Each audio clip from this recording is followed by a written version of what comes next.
never in a million years thought it to be a career.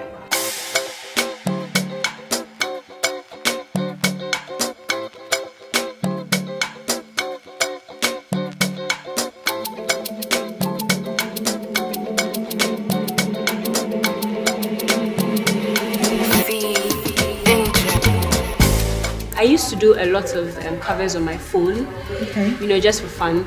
A few people would hear and say, "Oh, you should do something about this." I'm like, "Oh no, I didn't think so." Wow. But I had been watching YouTube covers, and I really wanted to start a YouTube channel. Oh wow! So it was a dream I had. I was waiting for the right moment to actually start it. So as God will have it, I met a few. I actually met Akwesi, and he's a really good videographer, and I told him about the YouTube thing, and he's like, "Oh, you should do your covers," because he had heard the covers and he thought they were really good. So you should do your covers, and then I'll do the video bits. And I said, "Okay, fine, why not?" So I did my mashup bits, and he came with the video, and we did just for fun. It wasn't supposed to be anything. Hey, for fun. It wasn't supposed to be anything. But then we put it out on YouTube, and in like 2 days, everybody was talking about it. I'm like, wow! And basically, that's how it started. Because for me, the first time I heard about you was through the evolution of Ghana music. Okay. And I was like, wow. And I mean, like already, it's been less than 2 years. Already has 34,000 views on YouTube. I mean, like, how does that happen from a journey that you're saying that was accidental? Yes. You didn't even plan it. No. I mean, that is incredible. So on the 31st of January, we were all there just waiting, anticipating. We heard actually you're dropping some EP cry, and the EP just dropped. And you call the EP Afraba. When I heard that EP, it was just 6 songs. But the songs, like every single song was on point. It was as if somehow, you have thought about every single detail. So for me, the name Afraba, what is the inspiration behind it? Like, what's the whole, what is Afraba? Afraba is a name I coined. Okay. And it means butterfly. It means butterfly. And I chose the butterfly. Butterfly is very significant to me because I feel like the life cycle of a butterfly is very much in line with my musical journey. I used to be, I still am in a way. I used to be a very quiet, shy, reserved person who I didn't think much of my talent. I just wanted to be in my own little corner, do my own little things. Nobody knows me. That was me, and that's how the butterfly starts off, in the egg stage before it slowly comes out of its shell, becomes a caterpillar, goes through a lot of challenges and problems in the cocoon stage, then it blossoms as a butterfly. And that whole process has been exactly that. So I wanted the whole EP to signify that. So basically, I coined the name Afraba, picking Afafanto from tree, which means butterfly. And I'm part Nigerian, so I took Lava in Yoruba, which also means butterfly. I picked the ba and then the afa. But so much, I think rhymes with the rhyme. Oh wow. On Afraba, there's a collaboration with Ghana's legendary Mame Dokno, who is like a creative genius in Ghana. So how did you get together with Mame Dokno? Where did the idea come from? Because that song you do on there with her, where she's like by the fireside, telling children the story. Like when I listen to it, I'm like, wow. Like your creativity, it's like there are no boundaries. But Mame Dokno, what was it like working with her? How did the whole thing come about? Give us a bit of an insight. I wanted the song to be, I wanted a very direct song with the message of the whole butterfly cycle. So I wanted it to feel very African and also very simple for anybody to understand. And I felt using the by the fireside feel would work. I didn't even have by the fireside in my mind. I just had the whole folklore idea. So I wrote the entire thing down and I showed it to Evans on my team, and he's like, "Oh, reading this, Mame Dokno actually be really cool for the narrative." I'm like, that'd be actually awesome. And he knows someone who knows her, so it wasn't really difficult. We contacted her, and she loved it, and then we met her. It was so easy, a huge honor for me to meet her because it's like a legend. And working with her was amazing as well. It didn't take too long for her to grasp exactly what it was that we needed her to do. So if you were to categorize your music into a particular genre, what genre would you say best describes your music? I'm very influenced by very old sounds. My sound is very vintage. Yes, I can tell. I like to think I shouldn't have been born in this generation Whoa. at all, because I think so listen to too. a lot of jazz, soul, old R&B, classical music. Okay. But then I'm African as well, and I don't want that to be lost in what I do. So I have a bit of that merged with my Africanness as well. So I call my genre of music Afro Jazz. Okay. So it has the Afrocentric beats and rhythms, but it also has the old vintage sounds, the fusion of both. So I call it Afro Jazz. Wow. So did you coin that yourself as well? I think so, I yeah. do. Okay. So my next question is this. Do you have any musical heroes, both here at home in Ghana and abroad, who inspire you? Absolutely. For me, the first person who even triggered my love for jazz and the old sound would be Michael Bublé. Okay. I fell in love in one cover he did while I was watching a movie when I was like really young, and it made me, start listening to everybody. The Nat King Cole's, Ella Fitzgerald, Billie Holiday, and so all those are my inspirations. But in Africa as well, I love Asha. I'm a huge, humongous Asha fan, and there's also Lyra in South Africa. Oh yeah. So, Okay, I so- can see. Okay. It's amazing. And in Ghana here, Ifya. I'm a huge Ifya. Yes. Wow.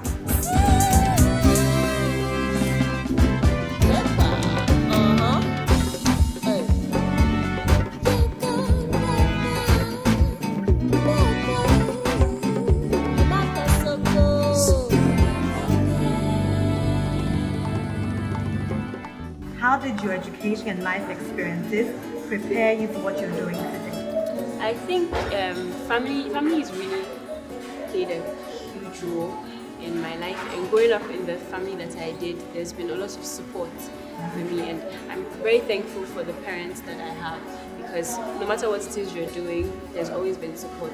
So it wasn't so difficult trying to challenge myself to come out with what it is that I was doing. And also in terms of education, I studied as a journalist, so I practiced for a bit. So it has really helped in the music as well, because when it comes to social media, understanding the media and knowing how to put things out, it's beefed it up a lot. So Because your social media pages are very creative. I mean, I'm always like, where did you get the ideas from? How did you decide to put this out? Because there's just something, I love your Instagram feed. Like, literally every day I'm on there. I just went to check, I'm like, what's she doing? It could be your hairstyle, it could be your clothes, it could be something, but I really love your feed. So I guess that's where the journalism comes into.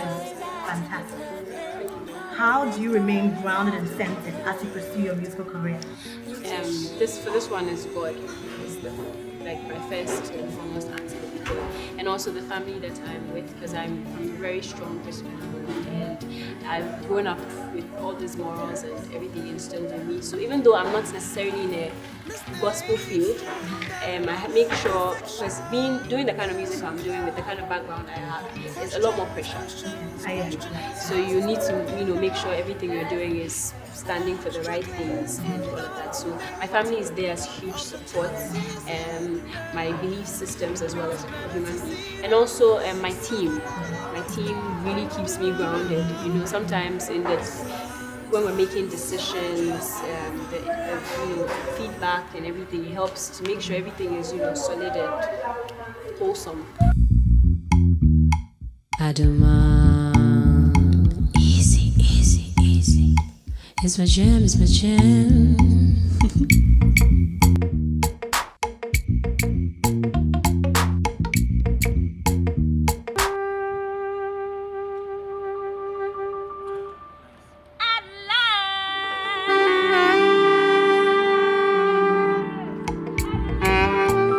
When Adomaa is not in the recording studio cooking up mind-blowing music, what does Adomaa do for fun?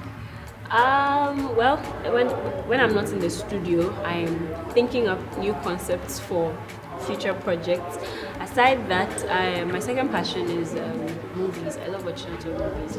So I'm either doing that or taking a walk, because that's where I get to clear my head and think and just get more creative. I get a lot of my inspiration from my walks, just from what's going on. I'll have to go on all those walks with you. And or hanging out with my friends and family, basically. Yes. One of the things that's been great about today is that I've spent a greater part of the day with you today. Yes. And you're a very warm person, like a genuinely warm person. I've enjoyed my time with you. Your music is amazing. But also your hair and your skin. I mean, your hair is striking.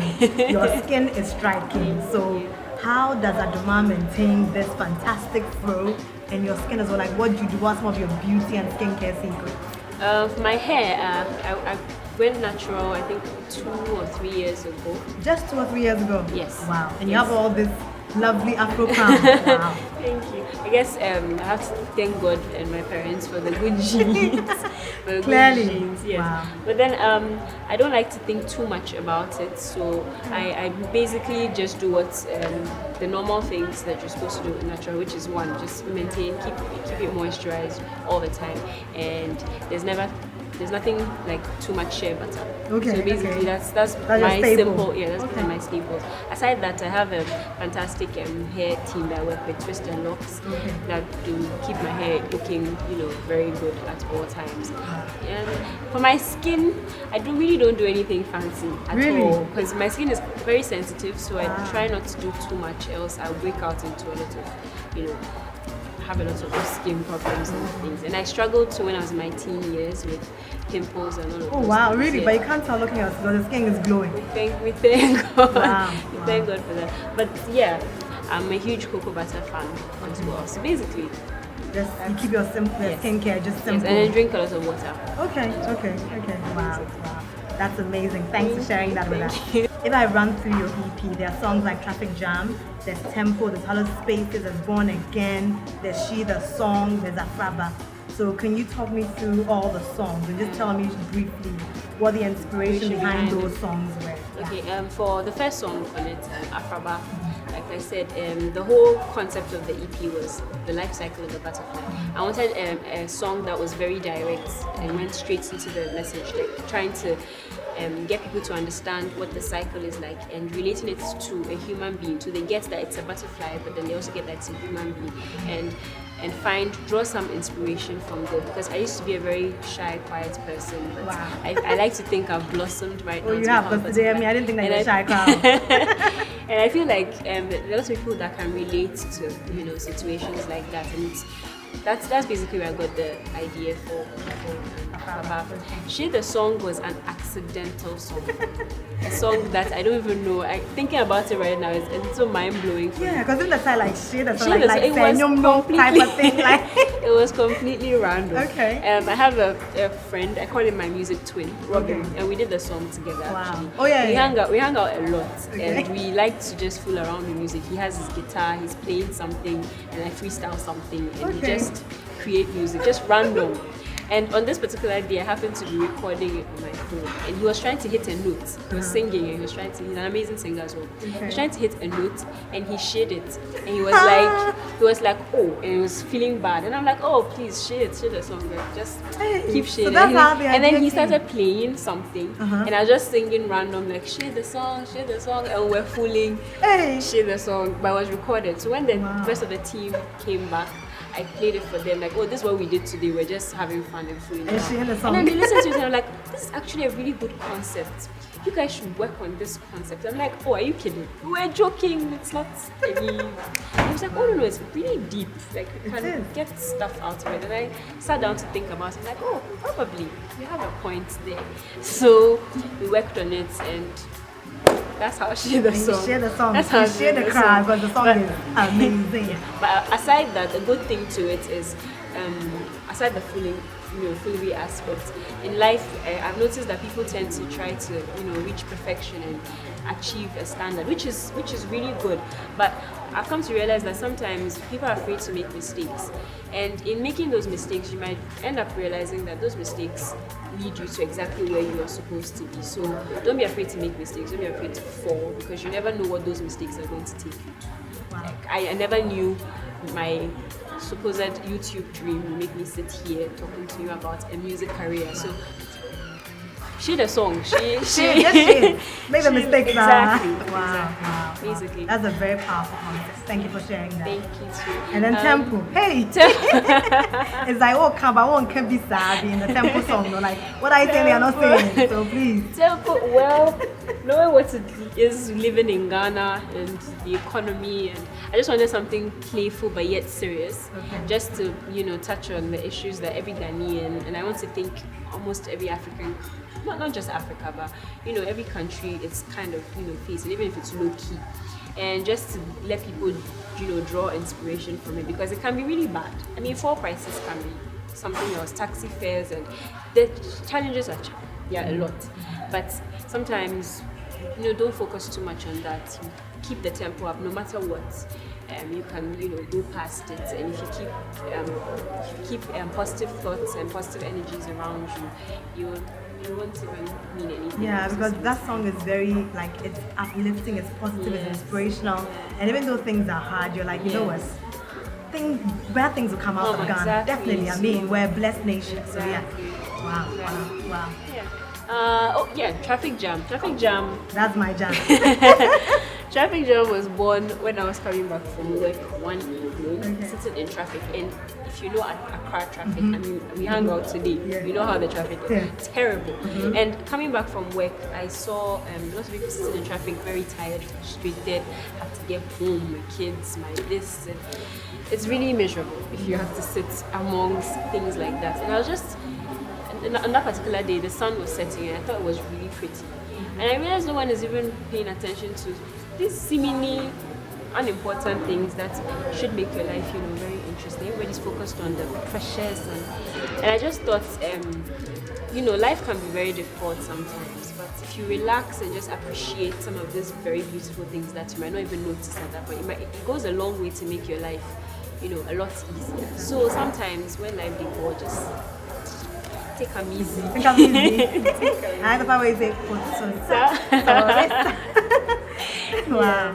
Yes, basically. And the last song on the EP, Hollow Spaces, it's kind of fictional, but in a way, I've also gone through a personal experience. But it's a love story about a long-distance relationship that kind of went sour. And I felt like my whole EP, nothing had anything to do with love necessarily. And I didn't want to be cliche. Everybody who sings about love talks about the beautiful and I'm in love and my head is in the clouds and all of those things. I didn't really want to be cliche. So I decided to take it from that angle, because I feel like it's also something a lot of people can relate to, long distance relationships and the challenges that it brings and all of those things. So that's where Hollow Spaces came from. Yeah, basically. And there's one more song, Born Again. Born Again? How about Born Again. But that song, let's leave it later in the interview. Sure. That song particularly ministered to me. I remember sitting at home and listening to that song and literally, crying tears when I listened to that song. Wow. And I think, at the end, when your dad pronounces that blessing on you, literally I got goosebumps because I could so relate to it, as someone who also grew up in the church world, but with so many dreams and ambitions and wanting to do things for God in the kingdom, but also wanting to do things for God also in the secular world as well, because you, like me, I don't see any demarcation between this is church world and this is secular world. Yeah. To me, it's all God's work. So for me, can you sort of tell us the inspiration behind Born Again, and also even how you start the song? Can you tell me the starting words, because those words are just so powerful. Okay, the start of the song was me thinking to myself, just asking, I wonder why some people, no one ever says, hey, you should be a gospel lawyer, or my daughter is going to do gospel medicine. It's like it's only in the creative arts. Nobody ever says, I'm going to be a gospel doctor. So when I go to the hospital, I am going to, I don't even understand the concept behind being a gospel. I'm not talking about a Christian doctor, I'm talking about a gospel doctor. We don't have anything like that. But when you come to music, you have to do gospel music. If you don't do gospel music, you're worshiping the devil. And I don't get why it's just limited like that to just the creative people. I feel like people don't really see where you are going until you reach the end. So, but don't worry, in time they will see it, basically. But the concept behind Born Again is I have faced a lot because my dad is a pastor and lots of people have attacked him. One, why he lets his daughter do music in the first place, because in this part of the world, it's seen as not very profitable. It's like you don't have a future. It's like you've spent so much money in school. Why are you doing music? Like, what's the benefit?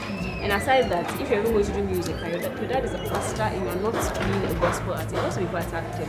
And I've gotten a lot of hate messages as well on my person. And it just got too much. And I thought the best way to express myself in this is just to create music, both to share what it is I'm going through and also be a source of inspiration to others. Because I realized before the song came out, it got so heavy on me.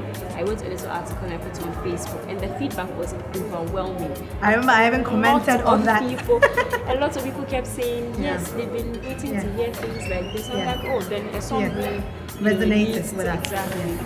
So basically, that's it. Wow. So my next question is, what would you say to someone who's also faced the same challenges as you? What would you say to them in terms of what they need to do so that they don't hide their gifts and their talents? Because we're told that when all is said and done, we'll have to give an account for our gifts and talents. So what would you say to someone who's facing the same challenges as you and what they should do? Because obviously you come out of it, and on the other side, it's glorious because God, as a child of God, God will always see you through. What advice would you give to somebody who is in the same category as you? I think basically, you shouldn't look at other people to define your purpose. Everybody has a blueprint. Everybody has a reason why they're on earth, and they need to fulfill that. You can't depend on people to tell you what it is you need to do. Because at the end of the day, you're making those people happy, and at the end of the day, God won't even be happy with what it is that you are doing. So focus on your assignment. Focus on what it is you need to do. You sit down, you identify what it is that you love, what brings you fulfillment, what is your purpose. So you find, as soon as you identify that, you go full throttle and forget what people will say, because people will always talk. So if you're going to base everything based on what people are going to say, you will never get ahead. So basically, just focus on what it is you need to do. It's between yourself and between God, you and God. So make sure once you are in line, you're making sure you're doing what it is you need to do, and you're sure God is happy with what it is you're doing. It doesn't really matter what anybody says. Those are really powerful words. Even as I'm saying, I'm like, wow. In 10 years from now, 20 years from now, where does Adomaa see herself? What can your fans expect from you in 10 years down the line, 20 years down the line? When I come back and do the interview, because I'm going to come back, what can we expect? What kind of journey are you planning out for yourself? I'm still learning, I'm still growing. I just became a butterfly, so I'm still fluttering. So I'm still learning and finding myself and being exposed to what's going on out there. So I'm hoping 10 years from now, I'll be a much better version of the person that I am right now, covered more grounds. And the most fulfilling thing for me is, testimonies like what you just shared. Those are the things that make my day.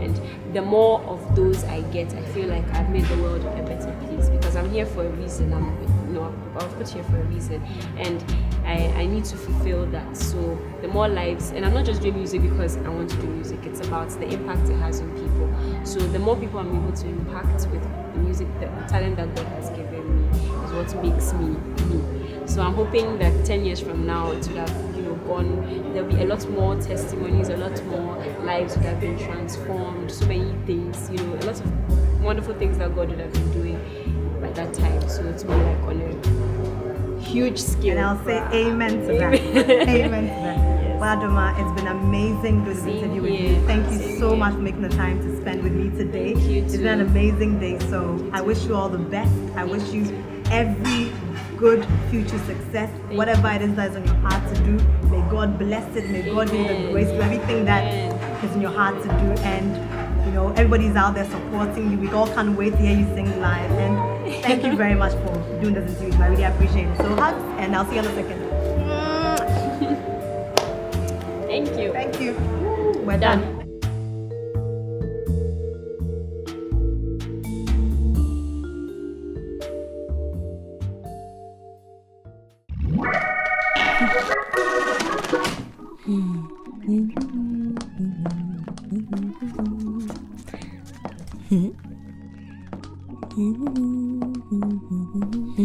Oops.